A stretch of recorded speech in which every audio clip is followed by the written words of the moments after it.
شیرینی مێناوە بەس بۆ ئەمان بۆمانی خۆمان خۆیانی خۆن سەرمان ئەم شیرینیە چیە کاک نەوزاد؟ بۆ هاندەرانی دۆژی ئازیز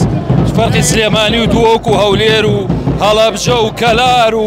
چۆچۆ نییە هەرێمی کوردستان هەر هەرێمە کوردستان هەر کوردستانە هەر هەمووی برای یەکە زۆر بەخێر هاتن بۆ هەندەرانی یعنی دۆک شیرینی مێناوە بەس بۆ ئەمان بۆمانی خۆمان خۆیانی خۆن خوانی خۆن بڕۆ بژێن لەگەڵ تا وەرە بەخێر ئەوەی کە هەیە لێسادا هونەرمەند نەوزاد